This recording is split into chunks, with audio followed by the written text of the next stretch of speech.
Este martes, el gobierno anunció un aumento del 20% en el salario mínimo vital y móvil en 4 cómodas cuotas.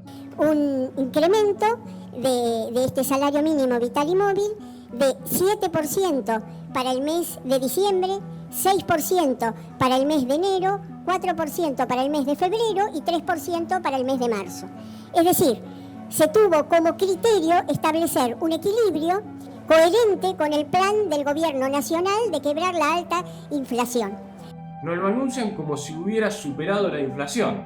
Es el salario que rige para los sectores más empobrecidos de nuestro país. ¿Qué hay de cierto en esto? ¿En verdad el salario mínimo vital y móvil está superando la inflación del año?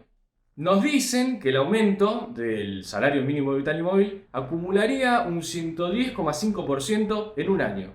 Pero fíjense el dato que toman. Están tomando desde marzo del 2022 hasta marzo del 2023. ¿En qué fecha estamos? Todavía no es 2023, ¿no? Entonces la pregunta sería, ¿cómo hacen los tipos para calcular la inflación del 2023 si todavía no llegamos, ¿no? Bueno, entonces, primer mentira desmontada. Están diciendo que el salario mínimo vital y móvil le estaría ganando a una inflación que todavía no sucedió. Ahora, si comparamos la inflación del tiempo sí transcurrido, desde octubre del 2021 hasta octubre del 2022, tenemos una inflación en alimentos, por ejemplo, en la canasta alimentaria, que define la línea de indigencia, tenemos un aumento del 93% anual. ¿Y cuánto aumentó el salario mínimo vital y móvil en el mismo periodo? Un 70%. Es decir, un terrible empobrecimiento para el pueblo trabajador que nos lo ocultan y nos lo disfrazan como si en realidad le estuviéramos ganando a la inflación. Son realmente unos cínicos. Bueno, como a la burguesía le gusta hacer futurismo, hagamos futurismo nosotros también.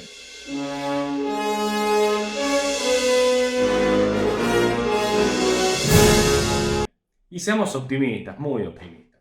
La inflación del último mes para la canasta alimentaria fue del 9,5%. En un mes. Muchísimo más que la inflación promedio del resto de los productos.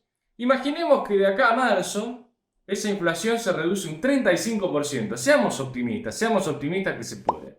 Entonces tenemos una inflación mensual del 6%, ¿no? Bajando un 35% de los números que estamos hoy. ¿Es imposible? No, pero es poco probable. Bueno, con ese dato, el poder adquisitivo del salario mínimo vital y móvil no se mueve un pelo. Aumenta un 1% nada más. Entonces, bajo la situación más optimista de todas, con los números de la burguesía y todo eso, así todo el salario mínimo vital y móvil de acá a marzo del año que viene no estaría mejorando su situación. Ahora, la burguesía nos habla todo el tiempo de porcentajes, pero la pregunta que nos tenemos que hacer es ¿porcentaje de qué? ¿Un porcentaje sobre qué? Porque el porcentaje de poco sigue siendo poco, más, menos, sigue siendo poco. En octubre de este año, el salario mínimo estuvo en 54.550 pesos. El mismo mes, la canasta básica total que elabora el INDEC, que no incluye cuestiones como alquiler o aspectos esenciales como salud, se ubicó en 45.222 pesos. O sea que ya de por sí, si tuviste que pagar un alquiler, caíste, no llegaste a cubrir tus necesidades básicas elementales que el propio Estado te está diciendo que deberías poder adquirir. Y si encima tenés una familia, y una familia depende de ese salario mínimo, caíste por debajo de la línea de indigencia. La línea de indigencia para 4 integrantes el mismo mes estuvo en 62.000 pesos, es decir, casi 10.000 pesos por encima de ese salario mínimo, que nos están diciendo que estaría ganando un puntito por encima de la inflación, 2 puntitos, un puntito por debajo.